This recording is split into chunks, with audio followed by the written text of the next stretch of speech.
Well, today I will discuss about discussion is about minus beta decay plus beta decay है ना. In general एक minus beta DK होता है, एक plus beta decay, फिर electron capture.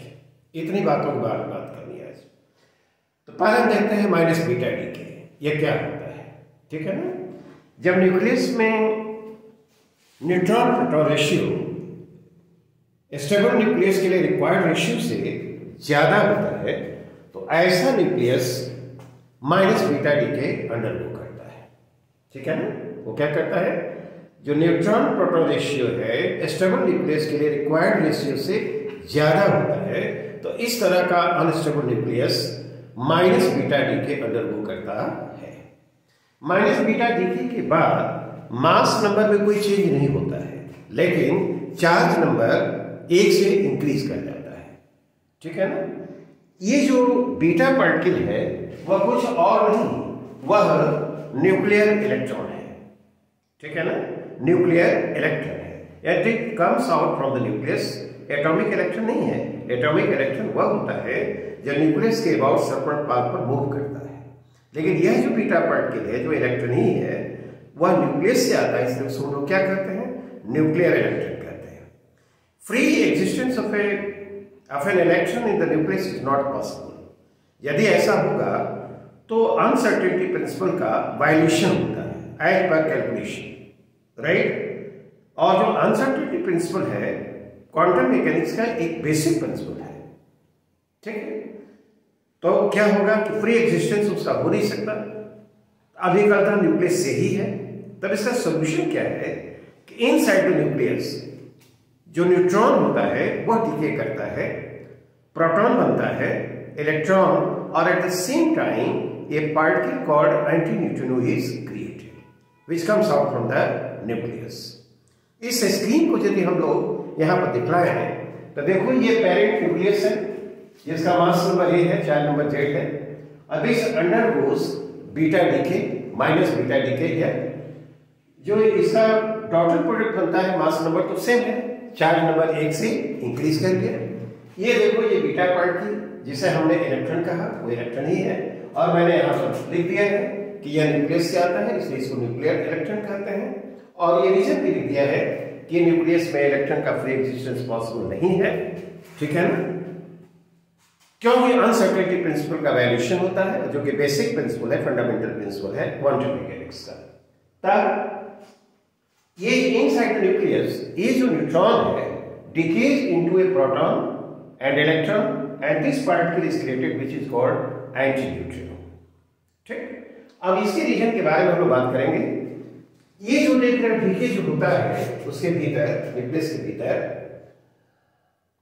वह week nuclear force के कारण होता है. न्यूट्रॉन का डीके प्रोटॉन में, इलेक्ट्रॉन में और एंटीन्यूट्रॉन में जो होता है वह किस वजह से होता है, that is due to the weak nuclear force which is operating within the nucleon. Nucleus के भीतर नहीं, न्यूक्लियन के भीतर यह फोर्स ऑपरेटिव होता है. इस बात को हम यहां पर लिख देना चाहते हैं. ये जो यहां पर लिखा है, this decay is due to weak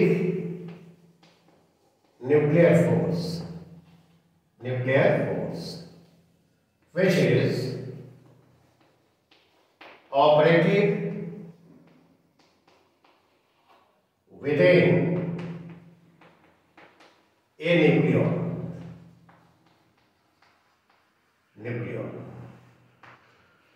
एक बात सुनिए आप देखो. इसमें एक बात और भी करनी है कि हम लोग इसमें देखेंगे कि मास डिफेक्ट के कारण एनर्जी रिलीज होती है. ठीक. ये जो डॉटर प्रोडक्ट है that is heavy, it's kinetic energy is nearly zero. ये जो एनर्जी है वह किसके द्वारा शेयर होती है, this is shared by the beta particle and anti neutron. जब बीटा पार्टिकल की एनर्जी मैक्सिमम होती है तो एंटी न्यूट्रॉनों की एनर्जी क्या होती है, मिनिमम होती है. राइट. And vice versa. ठीक. अब देखो ये दोनों मिलकर उसको शेयर करते हैं, इस एनर्जी जो रिलीज होती है, ये एनर्जी जो रिलीज होती है दैट इज ड्यू टू क्या, mass effect. Energy is released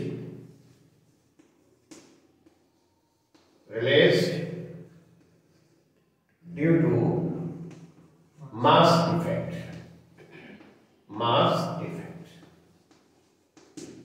which is shared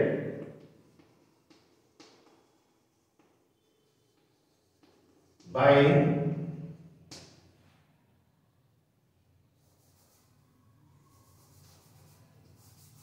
which appears as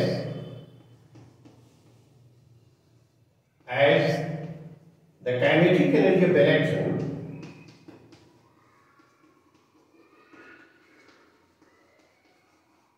electron and energy associated with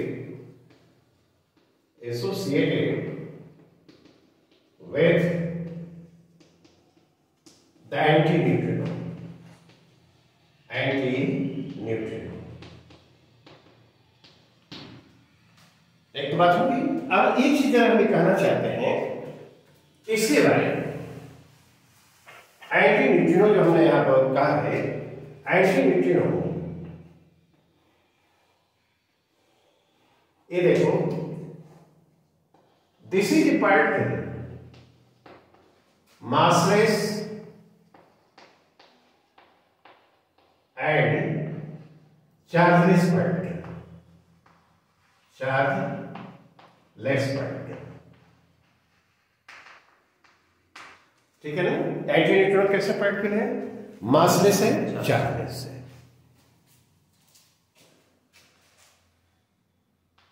जो फोटोन होता है वो भी मासलेस और चार्जलेस है, ठीक है ना। इसमें डिफरेंस के मासलेस और चार्जलेस है, and this is a half spin particle, half spin particle.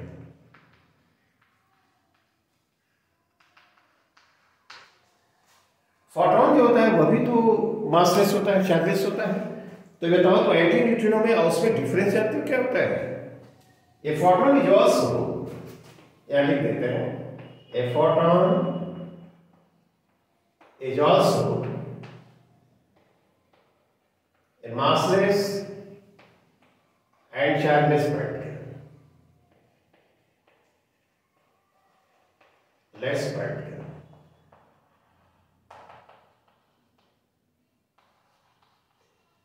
Its spin is 1, ठीक है ना। स्पिन हाफ स्पिन है, 1 स्पिन है, लेकिन इसका जो नेचर होता है इलेक्ट्रोमैग्नेटिक होता है। इट्स नेचर इज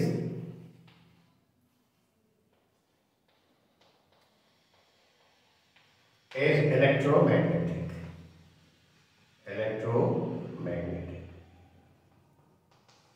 और जो एंटी न्यूट्रिनो है उसका नेचर इलेक्ट्रोमैग्नेटिक नहीं होता। ये तो डिफरेंस हो गया एक ही। सेकेंड चीज इसमें जो कहना चाह रहे हैं कि ये जो डिकी होता है न्यूट्रॉन का, प्रोटॉन में, इलेक्ट्रॉन, एंटी न्यूट्रॉन में, यह न्यूक्लियस के भीतर भी हो सकता है और न्यूक्लियस के बाहर भी हो सकता है। तो इस बात को जरा यहां पर मेंशन करना चाहते हैं।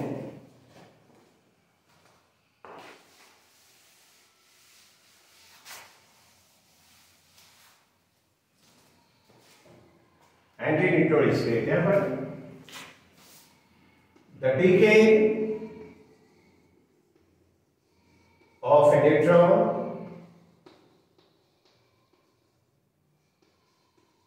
into an electron into a proton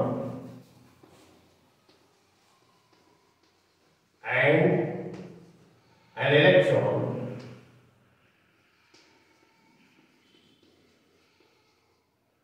can take place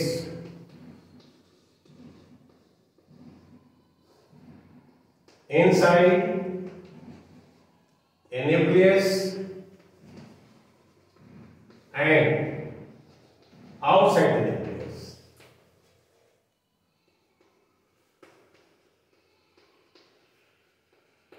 because इसका रीजन है ए न्यूट्रॉन हैज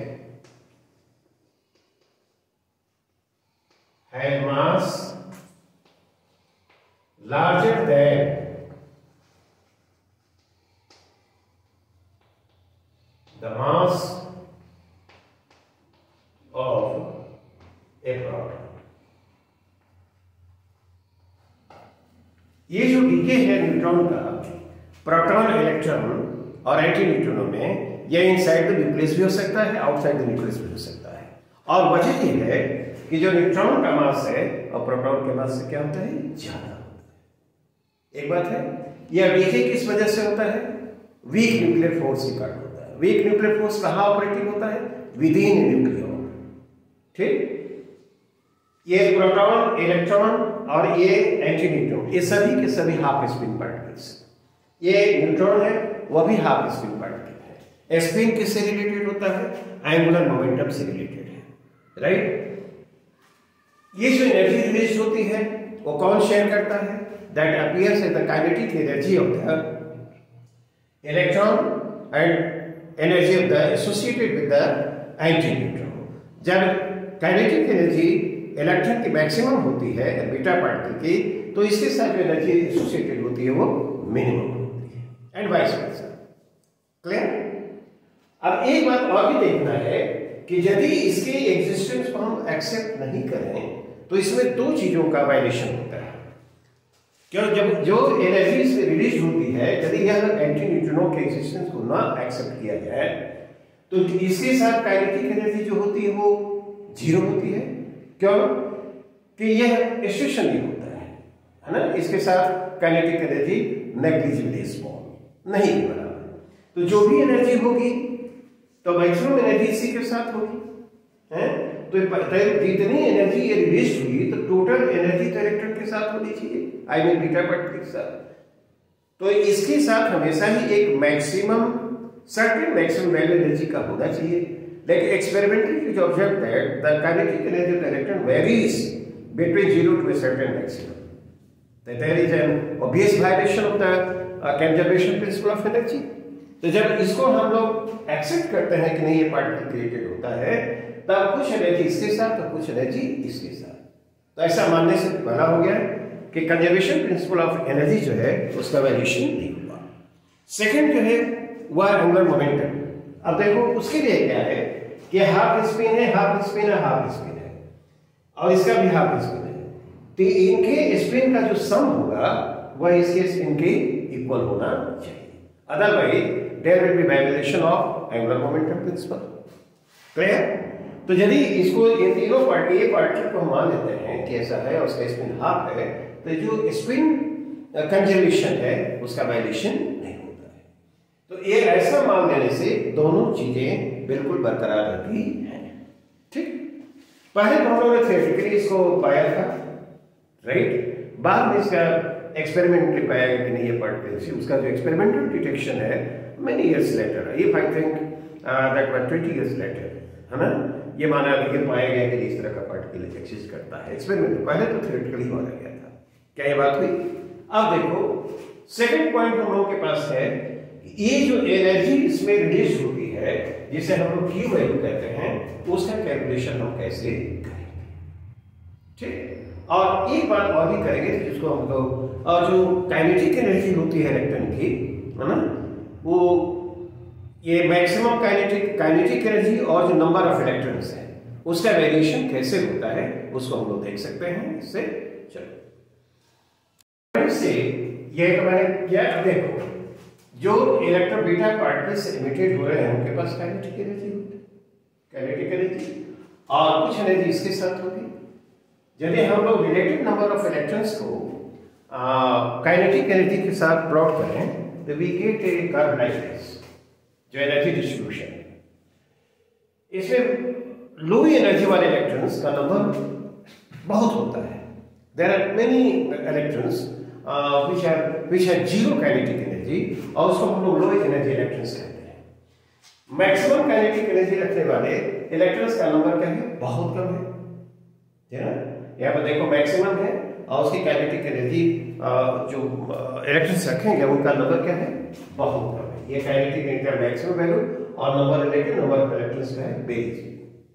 अब ये जो काइनेटिक एनर्जी कम जो होता है, ये देखो जैसे ही वहां से इलेक्ट्रॉन निकलेगा, कहां से, न्यूक्लियस से, तो ये जो न्यूक्लियस में जो पॉजिटिव चार्ज है, क्या इलेक्ट्रॉन को अपने अट्रैक्ट करेगा? अट्रैक्ट करेगा तो रिटायर्ड करेगा, रिटायर्ड करेगा तो उसकी क्या होगी, वेलोसिटी घटेगी, वेलोसिटी घटेगी तो काइनेटिक एनर्जी भी क्या होगी, घटेगी। ठीक है ना। अब एक कंपैरिजन के लिए मैंने यहां पर दे दिया, जब प्लस बीटा डी के देखेंगे तो इस बात पर फिर से हम लोग करेंगे कि देखो इसमें और वो जो कर रहा था उसमें क्या डिफरेंस है, राइट। तो क्या यह कंप्लीट डिस्क्रिप्शन हुआ। अब एक तीसरा पॉइंट जो अंतिम पॉइंट ये आया कि इस प्रोसेस में जो एनर्जी रिलीज होती है उसका कैलकुलेशन हम कैसे करेंगे, ठीक है ना। तो उसको कहते हैं calculation of Q value in minus beta D के, ठीक। अब उसको करना है तो जरा ये देखते हैं।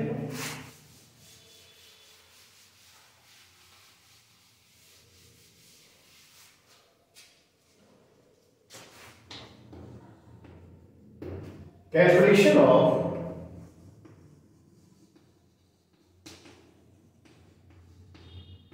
Q value n minus beta dt, minus beta dt, ये कैसे किया जाता है? देखो, ये स्कीम यहां पर है, यह है parent nucleus, mass number 1, charge number 8। ये जब डीके होता है माइनस बीटा डीके, ये देखो डॉटेड प्रोडक्ट है, मास नंबर में कोई चेंज नहीं, इसका चार्ज नंबर 1 से बढ़ा है। ये बीटा पार्टिकल, ये जो कुछ और नहीं न्यूक्लियर इलेक्ट्रॉन, ये क्या है, मासलेस है, ये क्या है, एंटी न्यूट्रिनो एनर्जी रिलीज। तो EY देखते हैं कितने के बराबर है। EY इसकी जो रेस्ट मास एनर्जी होगी, इसी एनर्जी को लिखा जाए तो देखो कॉरेस्पॉन्डिंग मास न्यूक्लियस का AZ, ठीक है ना। और इसमें इलेक्ट्रॉन्स कितने होंगे, Z number of electrons, atom में तो ZME सब्ट्रैक्ट किया, आइए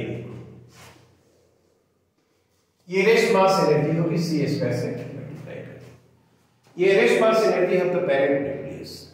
फिर देखो UF लिखना है हमको, तो ये पहले लिखें इसी एनर्जी, तो इसका मास लिखा जाए, देखो तो m और YA और Z प्लस 1, क्या डॉटेड प्रोडक्ट के कॉरेस्पॉन्डिंग एटम का मास है। इलेक्ट्रॉन के मास को सब्ट्रैक्ट किया जाए, तो इलेक्ट्रॉन का मास सब्ट्रैक्ट किया जाए तो देखो Z प्लस 1 इलेक्ट्रॉन्स हैं Me, ठीक। इस न्यूक्लियस का मास हो गया प्लस इलेक्ट्रॉन का मास, तो प्लस इलेक्ट्रॉन का मास हमने यहां पर Me लिख दिया, ठीक है। अब देखो ये फिर इसके बारे में सोचेंगे, ये तो मासलेस है, इसके बाद इसके पास तो रेस्ट मास एनर्जी होगी नहीं, तो यहां पर हम ये C स्क्वायर से मल्टीप्लाई कर दिया, ओके। अब जो एनर्जी रिलीज होगी Q, this is equal to U I minus U F। नहीं, अब यदि हम इसमें से इसको हम सब्ट्रैक्ट करें तो देखो तो ये है, फिर ये प्लस हो जाएगा, ये माइनस, ये है, कैंसिल कर देंगे, तो जो आएगा इसमें इलेक्ट्रॉन का मास अपीयर नहीं हो रहा है, तो यहां पर क्या लिखेंगे, M X AZ और minus M Y A Z plus 1। Electron का मास गायब हो चुका है, ये देखो C स्क्वायर, ठीक है। ये देखो ये जो मासेस दिए रहते हैं, प्रॉब्लम जो आएगा उसमें हम अगले बात में कर रहे हैं। Masses are given in atomic mass unit, तो C स्क्वायर से मल्टीप्लाई न करके हम लोग 931.5 मेगा इलेक्ट्रॉन वोल्ट उतनी एनर्जी होती है पर एटॉमिक मास यूनिट, उससे मल्टीप्लाई कर देंगे और हम लोगों को एनर्जी मेगा इलेक्ट्रॉन वोल्ट में आ जाएगी, ठीक है ना। तो पहली बात तो यहां पर ये देख लेना है कि जो एनर्जी डिस्ट्रीब्यूशन होता है उसका ग्राफ कैसा होता है, ठीक है ना। और फिर ये देख रहे हैं कि जो Q वैल्यू है इसमें एनर्जी रिलीज होती है और उसका कैलकुलेशन हम कैसे करते हैं। अब ये जो हम लोगों ने रिलेशन पाया है, दो प्रॉब्लम्स हम यहाँ पे लिख देते हैं और उसका सॉल्यूशन, ठीक है, जस्ट फॉर कंप्लीटनेस। ठीक है, हम लोगों ने अभी देखा कि ये माइनस बीटा डीके में जो एनर्जी रिलीज होती है उसका कैलकुलेशन कैसे करते हैं, है ना। उस कैलकुलेशन को कहते हैं calculation of Q value n minus beta decay.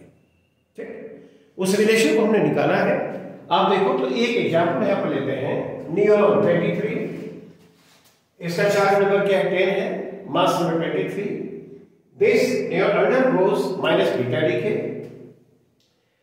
ये बनता है sodium, mass number 23, charge number 1 से इंक्रीज किया, ये इलेक्ट्रॉन बीटा पलट के, ये देखो anti neutrino, and this Q amount of energy is released. ठीक, तो हमें बताया कि जो रिलीज्ड एनर्जी है वह कैसे निकालेंगे हम लोग। ये देखो मास, कॉरेस्पॉन्डिंग मास ऑफ द ये नियॉन, तो उस एटॉमिक मास लिखेंगे, एटम का मास लिखेंगे, एटॉमिक मास यूनिट में ये दिया हुआ है इतना। ठीक, और फिर यहां पर क्या है, सोडियम के लिए कॉरेस्पॉन्डिंग एटम का मास है, ये देखना एटम का मास है, और वह मास दिया हुआ है इतना।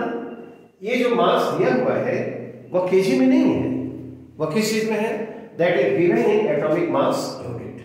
अब जब ये डिफरेंस दिया हुआ है तो CS से मल्टीप्लाई नहीं करते, एक एटॉमिक मास यूनिट जो एनर्जी होती है उसे corresponding energy 931.5 mega electron volt, तो इतना मेगा इलेक्ट्रॉन वोल्ट पर एटॉमिक यूनिट मास। तो यहाँ पर ये देखो है क्या, कैलकुलेशन के बाद जो आएगा 4.375 मेगा इलेक्ट्रॉन वोल्ट, इसमें इलेक्ट्रॉन का मास अपीयर नहीं होता है। क्लियर, तो इस तरह से हम लोग ये कैलकुलेशन कर सकते हैं। ठीक, ये एक इलस्ट्रेटिव प्रॉब्लम है, राइट। एक प्रॉब्लम हम और देते हैं इसमें, ठीक है, और जस्ट फॉर कंप्लीटनेस फिर आगे हम लोग प्लस बीटा डीके के बारे में देखेंगे। Now let us see another problem. The problem has been written here, calculate the maximum energy of the electrons emitted in the beta decay. ये बोरॉन है 12, मास नंबर चार्ज नंबर 5। इसका जो steam होगा DK का वह कैसा होगा, steam हम लिखें तो X, तो ये बोरॉन 12, 5, और ये जब बीटा डीके अंडरगो कर रहा है तो यहाँ पर कार्बन होना, कार्बन 12, 6, देखो mass number remains unchanged, charge number increases by 1, और यहाँ पर बीटा पार्टिकल 0, -1, ये एंटी न्यूट्रिनो, और ये एनर्जी ये जो रिलीज क्यों माइनस बीटा डीके। ओके, अब ये जो एनर्जी रिलीज हुई इसी का कैलकुलेशन करना है हमको, ठीक है ना। तो यह एनर्जी जो होगी जब पूरा का पूरा इसके द्वारा शेयर होगी, which appears as the kinetic energy of the electron, तो मैक्सिमम काइनेटिक एनर्जी होगी, और इसके साथ एनर्जी जो हुई वो क्या है, 0। तो इसके साथ जो एनर्जी होगी तो Q की इक्वल होना चाहिए। Calculate the maximum kinetic energy of the electron, तो maximum kinetic energy of the electron, emitted electron कितना होगा, जो एनर्जी इसमें रिलीज हुई।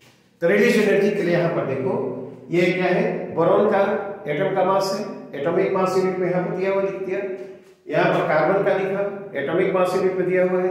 अब CS से नहीं, यहाँ पर 931.5 मेगा इलेक्ट्रॉन वोल्ट पर एटॉमिक मास यूनिट। तो यहाँ पर मैंने कैलकुलेशन किया तो ये जो पाया होता है 13.41 मेगा इलेक्ट्रॉन वोल्ट, है ना। इस डीके में जो एनर्जी रिलीज होगी वो इतनी होगी, तो मैक्सिमम काइनेटिक एनर्जी जो इलेक्ट्रॉन की होगी इस रिलीज एनर्जी की इक्वल होनी चाहिए, ठीक है ना। दोनों मिलकर शेयर करते हैं। तो जब इसके साथ एनर्जी मैक्सिमम होगी तो टोटल इसके साथ होनी चाहिए, इसके साथ मिनिमम होगी। क्यों, तो जो मैक्सिमम एनर्जी होगी इलेक्ट्रॉन के साथ वह रिलीज एनर्जी की इक्वल होनी चाहिए। कैसे से कैलकुलेट करते हैं। Now let us see what is the concept of plus beta decay. Okay, now let us see what is plus beta decay. ये प्लस बीटा डीके कब होता है, when the neutron proton ratio in the nucleus is less than the required ratio neutron proton ratio जो होगा वो required stable nucleus के लिए required value से लेस है। तब ऐसा जो न्यूक्लियस होता है वह अंडरगो करता है प्लस बीटा डीके। ठीक है ना। न्यूट्रॉन प्रोटॉन रेशियो कितना होना चाहिए? Less than the required ratio for stable nucleus. यह जब डीके होता है तो मास नंबर में कोई चेंज नहीं होता है और चार्ज नंबर एक से क्या करता है? डिक्रीज कर जाता है। ठीक है ना। और जो इसका स्कीम है वह इस तरह है। ये देखो, ये पेरेंट न्यूक्लियस जिसके लिए मास नंबर 1, चार्ज नंबर क्या है? जेड है। डॉटर प्रोडक्ट मास नंबर में कोई चेंज नहीं और चार्ज नंबर क्या हुआ? 1 से डिक्रीज कर गया। ठीक। और यहां पर देखो, ये प्लस बीटा पार्टिकल या कुछ और नहीं, ये पॉजिट्रॉन है। यहां पर हम ऐसे लिख रहे हैं और यहां पर ये न्यूट्रिनो है और प्लस एनर्जी रिलीज्ड। तो पहली बात तो ये हम देखें, ये जो देख रहे हो इसको हम क्या कहते हैं? ये डॉटर प्रोडक्ट है, ये डॉटर प्रोडक्ट। ठीक। और इस न्यूक्लियस का क्या नाम है? यह है पेरेंट न्यूक्लियस। Parent nucleus. अब इसमें यह जो देख रहे हैं हम लोग, ये है प्लस बीटा पार्टिकल, ये पॉजिट्रॉन है। इसको क्या कहते हैं? पॉजिट्रॉन। इस पार्टिकल का क्या नाम है? पॉजिट्रॉन। ये पॉजिट्रॉन जो होता है इसका मास इलेक्ट्रॉन के मास के बराबर ही होता है, लेकिन इस पर जो चार्ज होता है वो प्रोटॉन पर चार्ज के इक्वल होता है। This particle has mass equal to the mass of an electron, equal to the mass of an electron. ठीक है। लेकिन इस पर जो चार्ज होता है equal to the charge of a proton, but it has charge equal to the charge of a proton.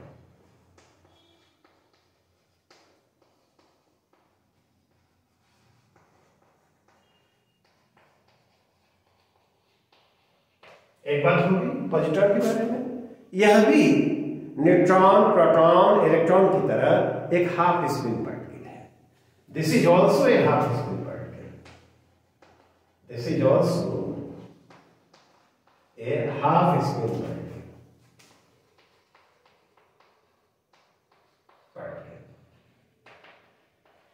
Spin किससे related होता है? This is related to the angular momentum of a particle. ठीक है। एक बात होगी। अब ये जो पॉजिट्रॉन आता कहां से? इसमें होता क्या है कि inside the nucleus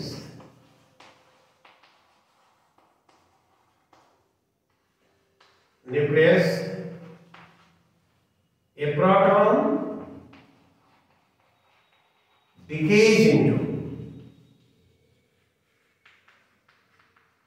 into a neutron, positron, and a particle is created called neutrino. ठीक है ना? ये देखो, ये न्यूट्रिनो यहां देख रहे हो। ये जो डीके होता है उसको इस तरह से यहां पर डिस्क्राइब करते हैं।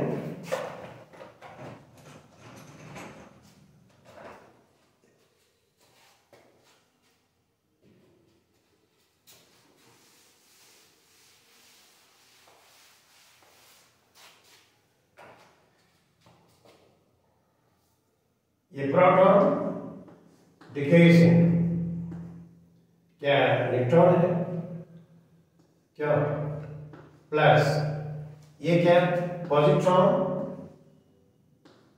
और क्या, ठीक है। ये जो पार्ट इसका, इसको क्या कह रहे हैं, न्यूट्रिनो। और ये जो ये पार्ट के लिए वो क्या है, पॉजिट्रॉन। हाँ, ये पॉजिट्रॉन है। मैंने बताया पॉजिट्रॉन का जो मास होता है इलेक्ट्रॉन के मास के बराबर होता है, लेकिन इस पर जो चार्ज होता है प्रोटॉन पर चार्ज के इक्वल होता है। और यह भी एक हाफ स्पिन पार्टिकल है, लाइक इलेक्ट्रॉन, प्रोटॉन, न्यूट्रॉन। एक बात होगी। अब देखो ये जो डीके होता है, this decay is also due to weak nuclear force. Weak nuclear force. ये फोर्स कहां ऑपरेटिव होता है, which is operating inside a nucleus, inside a nucleon. Nucleus के भीतर तो जो ऑपरेटिव फोर्स होता है वो क्या, स्ट्रॉन्ग न्यूक्लियर फोर्स है। Week nuclear force is operative with in A nucleon. Proton के भीतर है, न्यूट्रॉन के भीतर, ठीक है। ये जो डीके के लिए जो रेस्पॉन्सिबल फोर्स है वो ये है, इस फोर्स के कारण होता है। एक बात और कहते हैं कि ये जो डीके है ये केवल न्यूक्लियस के भीतर ही हो सकता है। यह डीके न्यूक्लियस के बाहर पॉसिबल नहीं है। क्यों? कि प्रोटॉन का जो मास होता है that is less than the mass of a neutron. This DK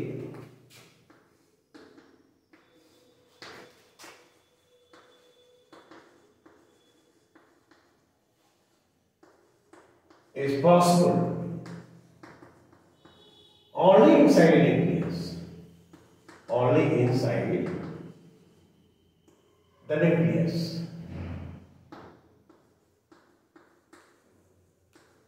Because the proton has mass less than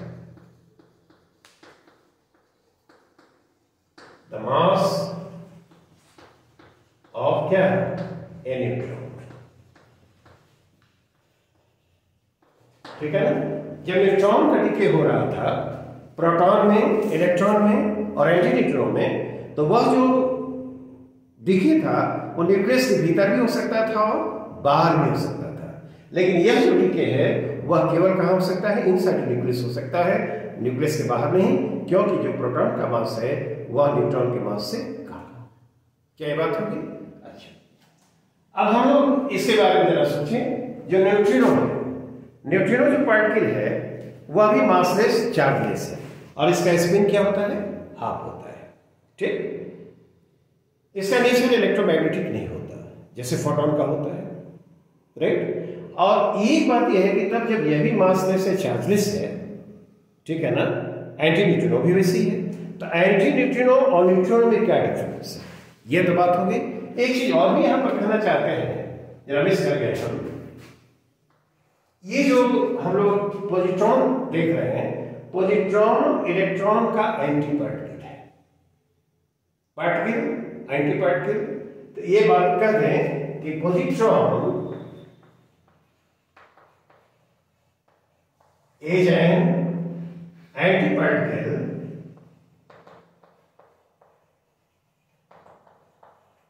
of an electron, ठीक है ना।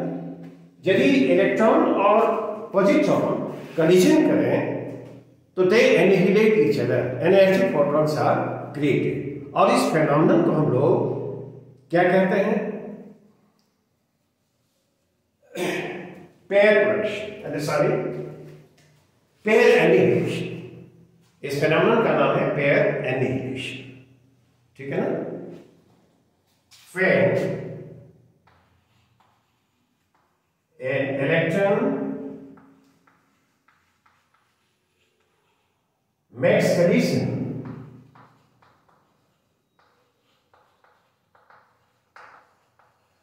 with a positron,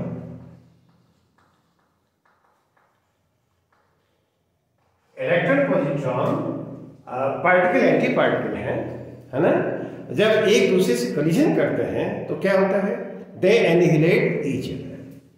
When an electron makes collision with a positron,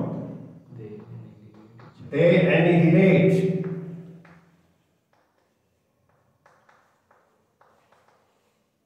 each other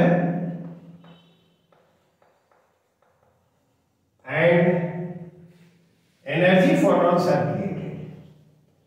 Energy photons are created.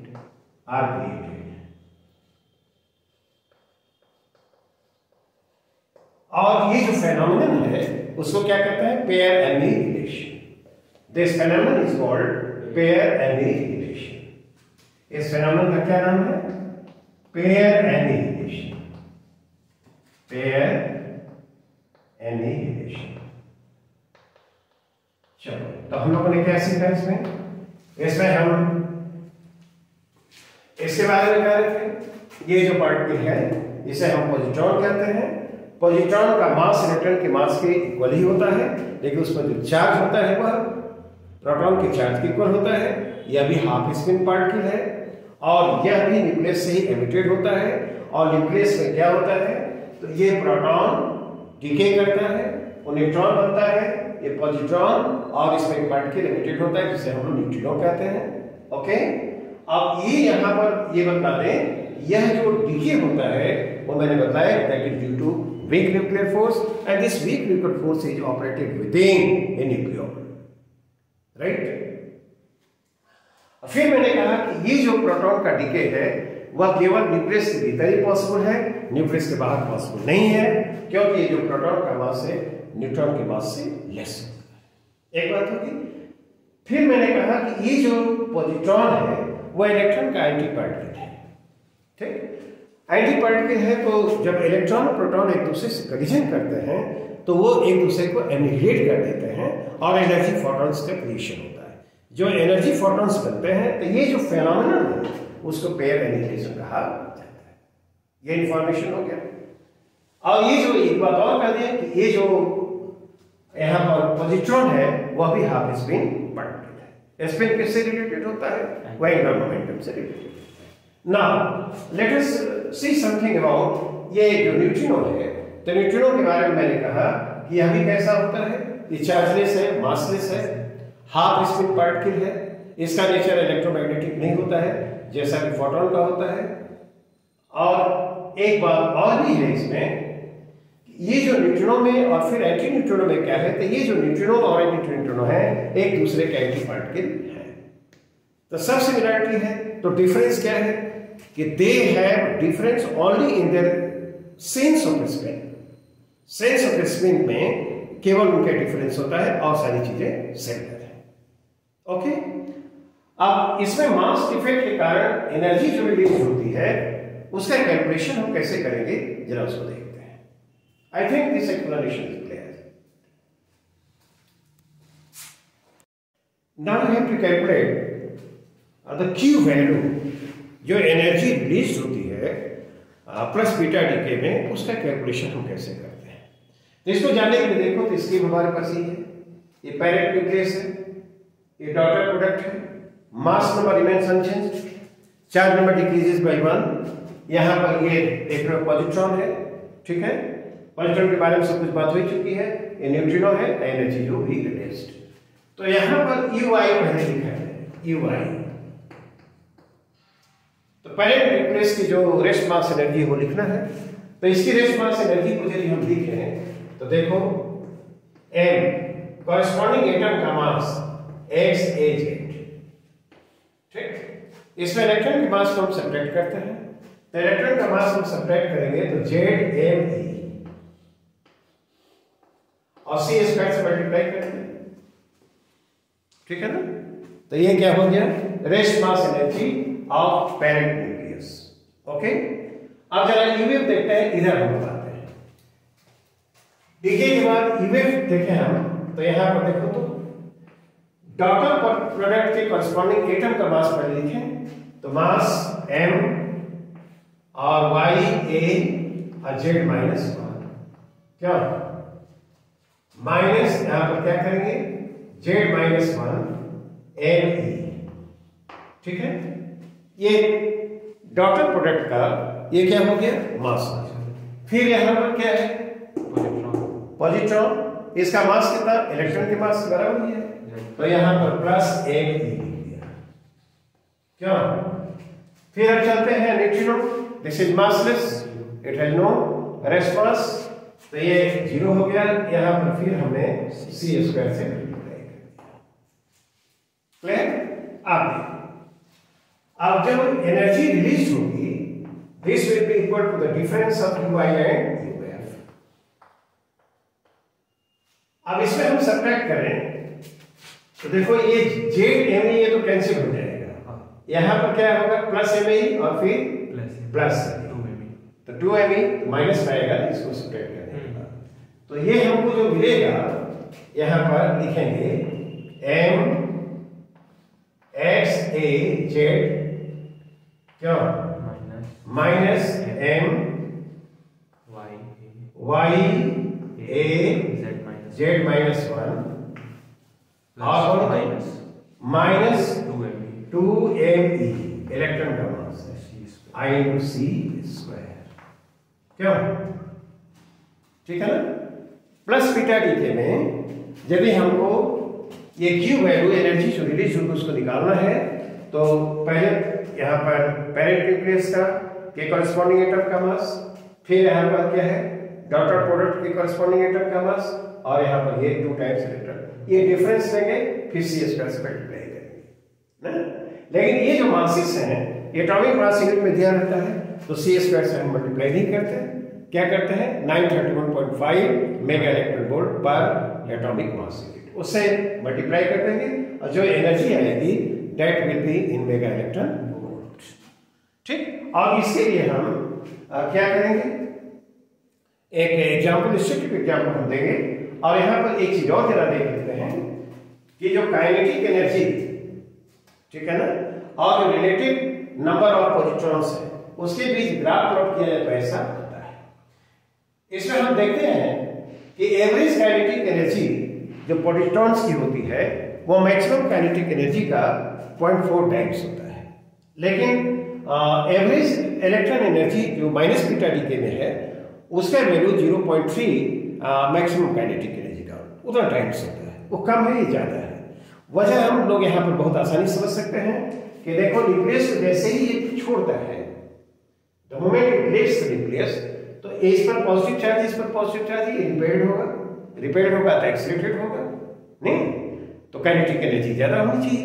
और वहां पर यदि इसके लिए लिखा जाए तो ये पॉजिटिव से नेगेटिव चार्ज है, अट्रैक्ट करेगा तो रिटार्डेड होगा, तो इसमें क्या एवरेज काइनेटिक एनर्जी जो होती है पॉजिट्रॉन की वो मैक्सिमम काइनेटिक एनर्जी का 4.4 टाइम्स लगभग, और उसका जो होता है 0.3 टाइम्स, एक बात होगी।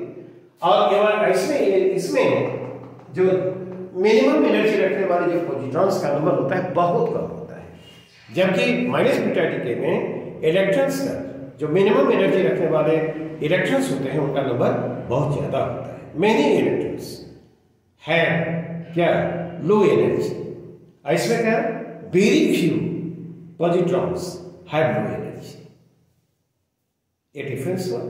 तो क्या ये कैलकुलेशन के लिए हम एक इलस्ट्रेटिव एग्जांपल दे देते हैं and then this will be complete. Okay, to illustrate the point of plus beta decay, let us consider this problem. एक पोटेशियम है, मास नंबर 40, चार्ज नंबर 19, ये this undergoes plus beta decay, ये argon बना, ये positron है, ये क्या है neutrino, and this energy is released. This is the scheme of the plus beta decay. ठीक है, masses are given, ये पेरेंट न्यूक्लियस के कॉरेस्पॉन्डिंग जो एटम है उसका मास ये दिया हुआ है, इस एटम का मास है, फिर ये आर्गन का मास है एटम का, और इलेक्ट्रॉन का मास दिया है, ठीक है ना। These are given in atomic mass units, और इसको यहाँ पर हम लोग देखा कि रिलीज जो एनर्जी होती है, ये देखो mass of the parent nucleus, ये एटम करस्पॉन्डिंग एटम का मास है, ये देखो डॉटर न्यूक्लियस जो है उसके कॉरस्पॉन्डिंग एटम का मास है, इलेक्ट्रॉन का मास है, c² से मल्टीप्लाई करेंगे। लेकिन यहाँ पर ये जो मासेस दिए गए हैं एटॉमिक मास यूनिट में है, they are written like this. और इसको फिर हम क्या c² से नहीं 931.5 इतना से करेंगे तो इतना मेगा इलेक्ट्रॉन है ना। कैलकुलेशन के बाद जो तुम पाओगे ये है, यू कैन डू योरसेल्फ, ठीक है ना। तो इस तरह का कोई प्रॉब्लम आता है तो हम ये कर सकते हैं। Okay, I think this explanation is clear. That's all for today, thank you.